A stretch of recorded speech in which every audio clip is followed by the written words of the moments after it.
नमस्कार दोस्तों, मैं राकेश कुमार स्वागत करता हूं आपको अपने चैनल हिंदू विद्या पर। दोस्तों चलिए हम लोग एग्ज़ाम के दृष्टिकोण से बहुत ही महत्वपूर्ण टॉपिक यहां पर मैं लेकर के आया हूं आप लोगों के सामने। ये आप लोगों को बताना बहुत ही ज़रूरी है क्योंकि इससे एग्ज़ाम में क्वेश्चन बनेगा ही बनेगा। ठीक है, तो ये ज्योग्राफी का टॉपिक है दोस्तों, और इससे इस एग्ज़ाम में बहुत सारा क्वेश्चन बनता है। तो चलिए हम लोग बिना देरी किए वीडियो को स्टार्ट करते हैं। और ये मेरा चैनल है हिंदू विद्या, ठीक है। तो इस चैनल को आप लोग सब्सक्राइब कर लीजिएगा दोस्तों, और बेल आइकन को भी प्रेस कर लीजिएगा, ठीक है, क्योंकि मैं जो भी वीडियो डालूं सबसे पहले आप तक पहुंचे। ठीक है दोस्तों, तो देखिए यहाँ पे पहला तो यहाँ पे आप देख रहे हैं चित्र में आप लोगों को नज़र आ रहा है कि यहाँ पे देखिए भूप्रपट्टी लिखा हुआ है, ठीक है, यहाँ पर मेंटल लिखा हुआ है, ठीक है, और यहाँ पर क्रोड लिखा हुआ है। तो अगर यहाँ क्वेश्चन पूछता है कि पृथ्वी जो है वो पृथ्वी को कितने स्तरों में बांटा गया है, तो उसका आंसर हो जाएगा 3। ठीक है दोस्तों, 3 स्तरों में बांटा गया है। पहला स्तर है भूप्रपट्टी, दूसरा है मेंटल और तीसरा है क्रोड। ये तीनों को ध्यान रखना है। लेकिन यहाँ से एग्जाम में क्वेश्चन और अगर डीपली पूछता है तो डीपली क्या पूछेगा दोस्तों कि भूप्रपट्टी की मोटाई कितनी है, मतलब कि जो भूप्रपट्टी है उसकी मोटाई कितना है, कितना अंदर तक को भूप्रपट्टी कहा जाता है, और उसके अंदर जो मेंटल है उसकी जो मोटाई है वो कितनी है, क्रोड की मोटाई कितने हैं। तो ये सारा फैक्ट्स मैं यहाँ पे लिख दिया हूँ। देखिए जो भूप्रपट्टी है दोस्तों, यहाँ पर देखिए जो भूप्रपट्टी है तो इसकी जो महाद्वीपीय भाग में जो मोटाई है वो 35 किलोमीटर है, ठीक है, और महासागरीय भाग में इसकी मोटाई कितनी हो जाती है दोस्तों, ये 5 किलोमीटर हो जाता है। लेकिन अगर पूछेगा कि पूरे पृथ्वी का, मतलब ये होल पृथ्वी का भूप्रपट्टी जो हिस्सा है वो कितना % है, तो वो मात्र 1% है दोस्तों। ठीक है, देखिए भूप्रपट्टी जो है वो मात्र 1% है। लेकिन इसमें सबसे ज़्यादा अगर पूछेगा तो किसका है, तो सबसे ज़्यादा मेंटल का है। देखिए रहे हैं आप लोग येलो कलर से जो यहाँ पे दिखाया गया है दोस्तों, ये येलो कलर बहुत ही मोटाई है, 29 किलोमीटर इसकी मोटाई है दोस्तों, 2900 किलोमीटर। ठीक है, इसमें पूछ देता है कि कौन सी, इसमें अंदर में तो आप लोगों को ध्यान में आ रहा होगा दोस्तों कि मतलब अंदर में कौन सा तत्व की ज़्यादा अधिकता है। तो अगर यहाँ पे मेंटल में पूछेगा तो मेंटल में सीमा होता है दोस्तों। अच्छा, उससे पहले मैं थोड़ा सा आप लोगों को एक चीज़ दिखाता हूँ। देखिए इस क्वेश्चन को देखने के लिए आप मान लीजिए कि ये मैं थोड़ा सा समझा देता हूँ ताकि आपका सारा जो कॉन्सेप्ट है वो क्लियर हो जाएगा दोस्तों। मान लीजिए कि ये भूप्रपट्टी का जो है वो सीमा है, ठीक है। तो यहाँ पे मान लीजिए कि महाद्वीप है दोस्तों, यहाँ पे इस तरह से महाद्वीप आ रहा है। तो जब महाद्वीप है तो महाद्वीप आप समझ रहे हैं, ये स्थल खंड है दोस्तों, स्थल वाला यहाँ पे जमीनी क्षेत्र है, उसी को महाद्वीपीय क्षेत्र बोला जाता है। फिर अगर इससे नीचे जाएंगे तो ये समुद्री तट आ जाएगा दोस्तों। समुद्र के अंदर गहराई भी है, तो इस गहराई में चले गए, गहराई में जाने के बाद में फिर ये इस तरह से हो जाता है और फिर आकर के ये भूप्रपट्टी में मिल जाता है। तो वही चीज़ यहाँ पे मैं बता रहा हूँ कि अगर मोटाई हम लोग देखेंगे तो यहाँ जो मोटाई है भूप्रपट्टी की, यहाँ 35 किलोमीटर एनसीईआरटी के बुक में दिया गया है। ठीक है दोस्तों, ये मोटाई कितना है, वो 35 किलोमीटर है। लेकिन यही मोटाई अगर हम लोग महासागरीय भाग में, समुद्री भाग में चले जाते हैं तो ये यहाँ पर, तो ये मोटाई हो जाती है मात्र 5 किलोमीटर, ये 5 किलोमीटर है। तो देखिए दोस्तों, अगर औसत पूछ देगा तो औसत कितना हो जाएगा दोस्तों, तो औसत निकालने के लिए क्या करते हैं, 35 + 5 कर दीजिए और इसको 2 से डिवाइड कर दीजिए, तो कितना हो जाएगा, 35 × 5 = 40 हो जाएगा, प्लस में 2 बराबर ये 20 हो जाएगा। यानी कि 20 किलोमीटर इसका औसत पूछ देगा कि औसत कितना मोटाई है, तो 20 किलोमीटर। लेकिन यही चीज़ देखिए दोस्तों, अगर हम लोग यहाँ पे चले जाते हैं पर्वतीय भाग में, मान लीजिए कि यहाँ पर इस तरह से ये खंड है, भूप्रपट्टी है, तो यहाँ पे जो महाद्वीपीय भाग हुआ था ये समुद्री भाग हो गया, ठीक है दोस्तों। लेकिन इधर एक पर्वतीय भाग भी आता है, तो पर्वत भी होगा, वो महाद्वीप से भी ऊंचा हो जाएगा, तो ये इस तरह से हो जाता है दोस्तों। ठीक है, तो अगर यहाँ पर हम लोग लंबाई नापते हैं तो ये लंबाई करीब 70 किलोमीटर के करीब चला जाता है।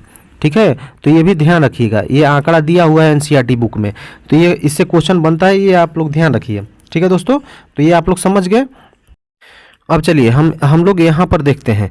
तो यहाँ पे वही बता रहा था कि मेंटल की जो लंबाई है दोस्तों, वो मोटाई है वो कितना है, तो मेंटल की जो मोटाई है वो 2900 किलोमीटर के करीब में पड़ता है। ठीक है, और ये पृथ्वी का टोटल 84% हिस्सा ये कवर करता है दोस्तों। ठीक है, और जो क्रोड है वो मात्र 15%, जो अंदर में क्रोड आप दिख रहे हैं, जो सेंटर पॉइंट है वो मात्र 15% हिस्सा ये करता है। लेकिन अगर पूछ देगा कि इसमें किस खनिज तत्व की महत्व है, तो देखिए भू प्रॉपर्टी में जो खनिज तत्व पाया जाता है तो वो भी मैं यहाँ पर आप लोगों को बता देता हूँ।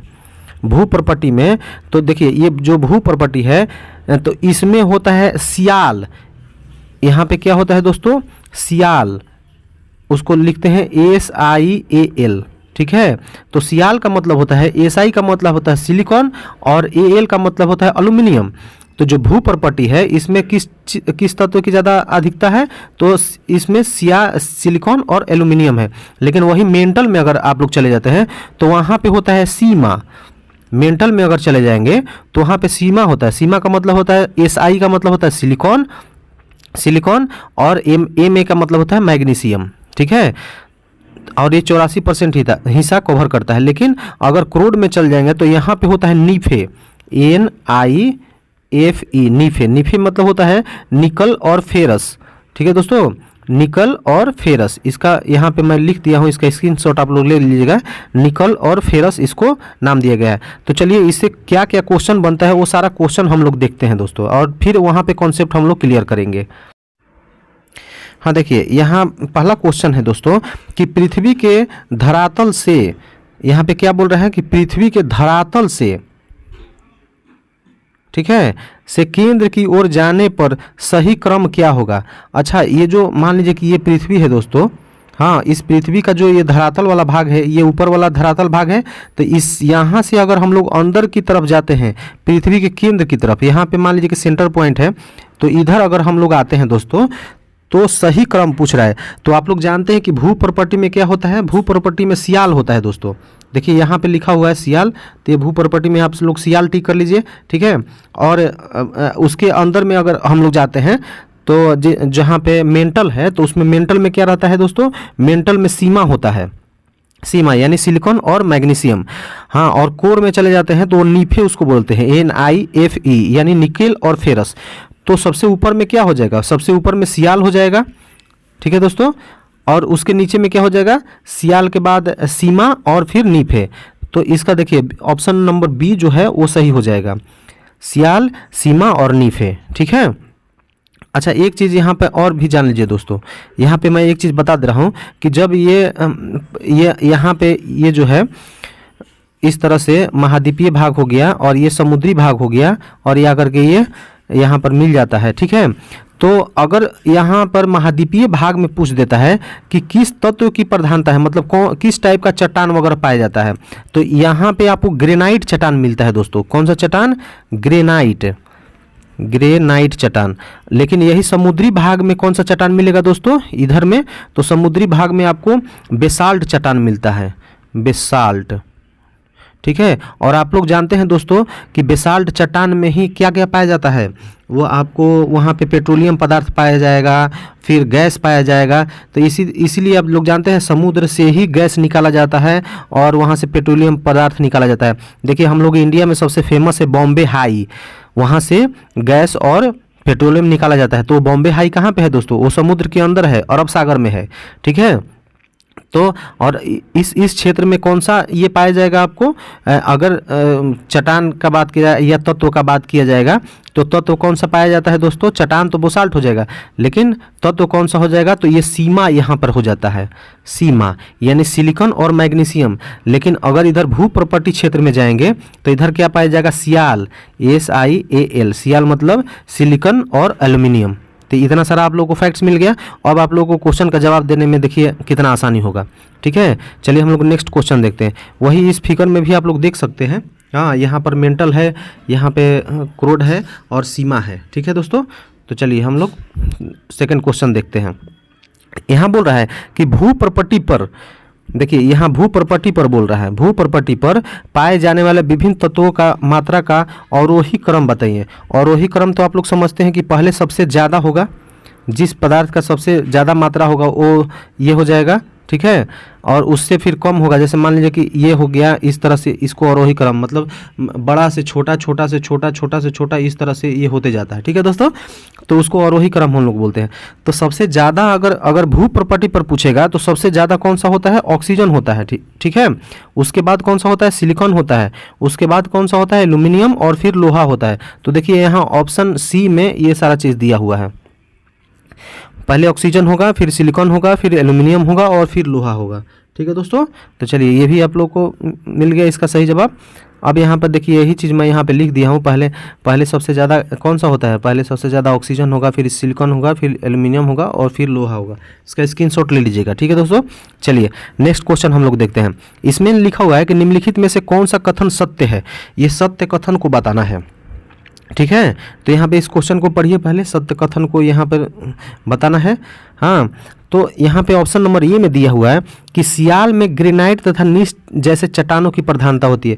मैंने अभी आप लोगों को बताया था दोस्तों कि जो इस तरह का जो ये मान लीजिए कि ये है इस तरह का अगर मान लीजिए कि भूप्रपट्टी है, तो ये महाद्वीपीय भाग हो गया और ये महासागरीय भाग हो गया। तो जो ग्रेनाइट चट्टान मैंने अभी आप लोगों को बताया कि ग्रेनाइट चट्टान किधर पाया जाता है दोस्तों? तो ये महाद्वीपीय भाग में। ठीक है, यानी कि महाद्वीपीय भाग में सियाल भी पाया जाता है, सियाल भी पाया जाता है, और महाद्वीपीय भाग में चट्टान कैसा पाया जाता है? ग्रेनाइट। और उसी ग्रेनाइट को जब हम लोग कायांतरित कर देते हैं, मतलब थोड़े दिन बाद वो चट्टान किस रूप में बदल जाता है दोस्तों? तो वो नीस चट्टान के रूप में जाना जाता है उसको। ठीक है, तो ग्रेनाइट चट्टान को ही नीस चट्टान बोला जाता है। तो ये ऑप्शन नंबर 1 जो है वो सही है। ठीक है, और यहाँ पर सीमा का निर्माण बेसाल्ट तथा ग्रेबो जैसे चट्टानों से बना है। जो सीमा है दोस्तों, सीमा महासागरीय भाग में पाया जाता है इधर में। ठीक है, इधर सीमा पाया जाएगा। तो इस चट्टान में आपको मैंने बोला था कि जो महासागरीय भाग है इधर बेसाल्ट चट्टान पाया जाता है। तो बेसाल्ट चट्टान में ही पेट्रोलियम पदार्थ वगैरह निकलता है। तो ऑप्शन 2 भी सही लग रहा है। ठीक है दोस्तों, तो ऑप्शन 1 भी सही है, ऑप्शन 2 भी सही है। और क्या बोल रहा है ऑप्शन 3 में कि क्रोध, यहाँ पे क्रोड होगा दोस्तों, क्रोड। हाँ, क्रोड में निकल और लोहा जैसे चट्टानों की प्रधानता है। तो आप लोग जानते हैं कि पृथ्वी के क्रोड में जो है वो निकल, फेरस, नीफे कहा जाता है उसको दोस्तों। तो ये भी सही है, यानी कि इसका ऑप्शन नंबर डी जो है उपयुक्त में से सभी, ये सभी सत्य है। ठीक है दोस्तों, इस क्वेश्चन का जवाब मिल गया आप लोगों को। चलिए हम लोग नेक्स्ट देखते हैं। पृथ्वी की संरचना के संबंध में निम्नलिखित नीचे दिए गए कथनों पर विचार कीजिए तथा सत्य कथन को चुनिए।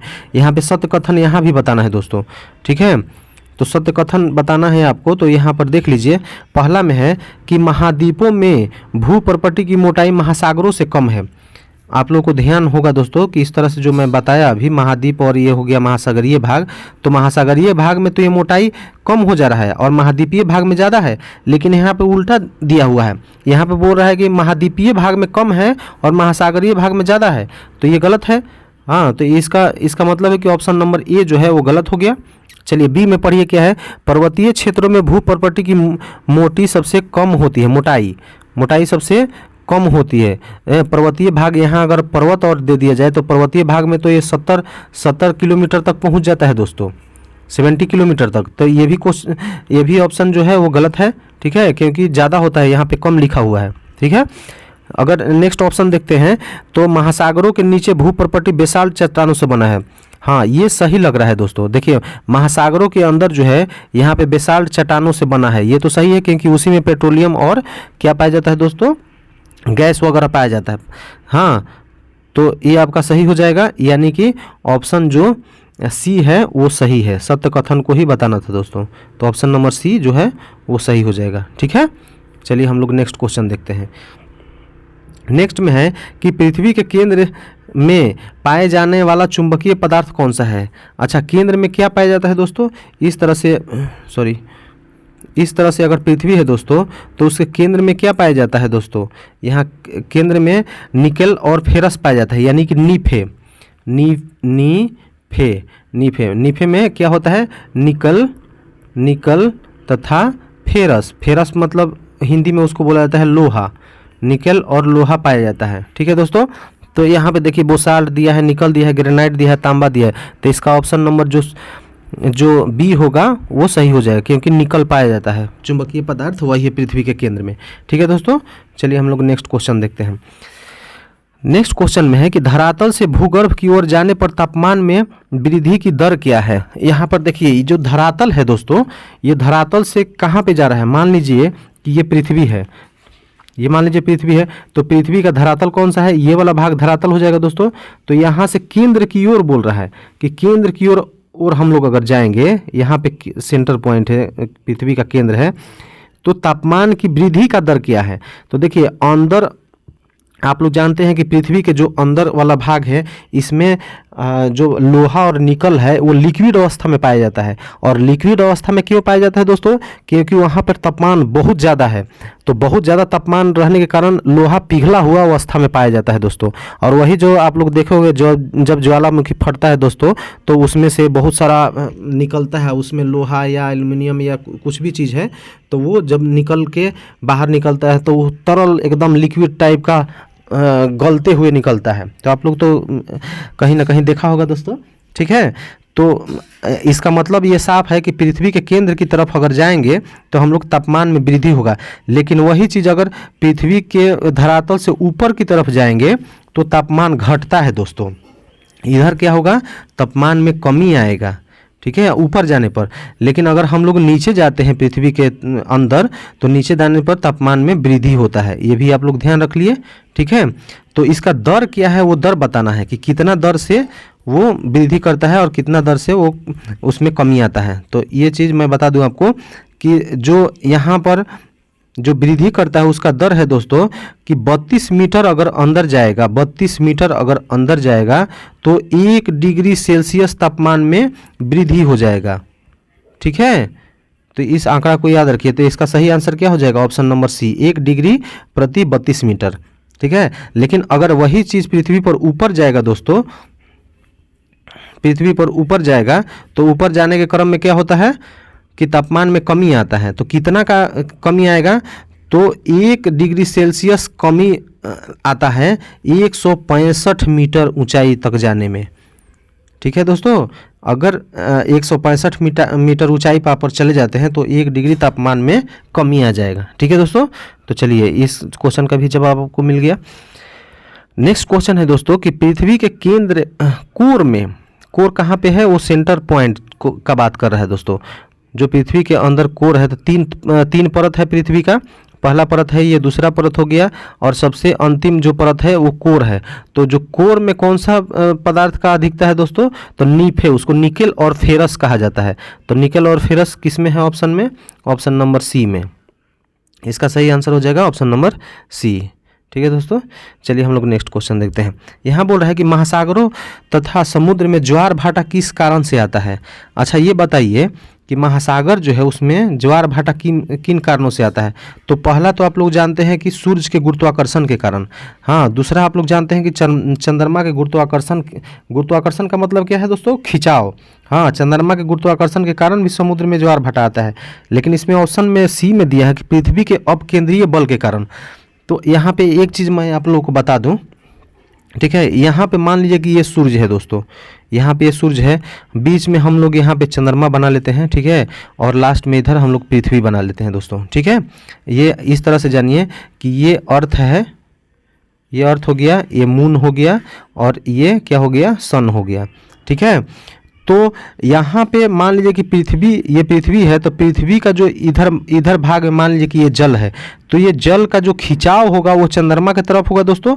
ठीक है, इस तरह से खिंचाव होगा, तो खिंचाव होगा तो पृथ्वी का जो जल है वो चंद्रमा की तरफ भागेगा। हाँ, इसमें अगर सूर्य भी खिंचाव करेगा तो और ज़्यादा भागेगा दोस्तों इधर, क्योंकि सूर्य का जो गुरुत्वाकर्षण बल है चंद्रमा से बहुत ज़्यादा काफ़ी होता है। हाँ, तो वो भी खींचेगा, तो पृथ्वी का जल का जो स्तर है वो उठेगा। ये आप लोग को मालूम है कि ये उठेगा, तो ये उठेगा दोस्तों। तो मान लीजिए कि इतना खिंचाव हो गया तो ये पृथ्वी तो अनबैलेंस हो जाएगा। तो अनबैलेंस हो जाएगा तो पृथ्वी डगमगाने लगेगी। तो उसके कारण जो इस साइड में पृथ्वी का जो जल है दोस्तों, तो इस साइड में उस डगमगाने से बचने के लिए पृथ्वी क्या करती है, पृथ्वी का अपना एक बल होता है, अपकेंद्रीय बल उसको कहा जाता है। उस अपकेंद्रीय बल से पृथ्वी इधर भी ज्वार भाटा ला देती है। ताकि इधर वाला जो ज्वार भाटा आ रहा है उसको मेंटेन करने के लिए, ठीक है। तो मेंटेन होगा तभी तो पृथ्वी बैलेंस रहेगा, तो इधर भी आ जाता है। तो यानी कि ऑप्शन सी भी सही है कि पृथ्वी के अपकेंद्रीय बल के कारण भी जो है वो ज्वार भाटा आता है। ये भी बात सही है दोस्तों, ठीक है। तो जब ये बात सही हो गया तो इसका मतलब कि उपयुक्त में से सभी सही हो गया, ठीक है। इस तरह से आप लोग पढ़िएगा तो कहीं भी क्वेश्चन आप लोगों को नहीं छूटेगा दोस्तों। चलिए नेक्स्ट क्वेश्चन हम लोग देखते हैं। अच्छा, एक चीज़ बता रहे हैं यहाँ पर, हाँ, कि जब पृथ्वी पर अगर यहाँ पे क्वेश्चन पूछ सकता है कि पूरे विश्व में जो है वो कहाँ पे सबसे ज़्यादा ज्वार भाटा आता है। तो ज्वार भाटा सबसे ज़्यादा अगर पूछेगा तो देखिए ज़्यादा जो है वो आता है यूके में। जो ज़्यादा है दोस्तों वो कहाँ पे आता है दोस्तों, तो वो यूके में आता है। यूके कहाँ पर है, यूनाइटेड किंगडम, हाँ, ये ब्रिटेन को यूके बोला जाता है दोस्तों, ठीक है। तो यूके में वहाँ पे एक जगह है साउथ हैमिल्टन एक जगह है, वहीं पे सबसे ज़्यादा दुनिया का सबसे ज़्यादा ज्वार भाटा आता है। लेकिन अगर पूछ देगा कि दुनिया का सबसे ऊंचा ज्वार भाटा कहाँ पर आता है, तो वो है फंडी की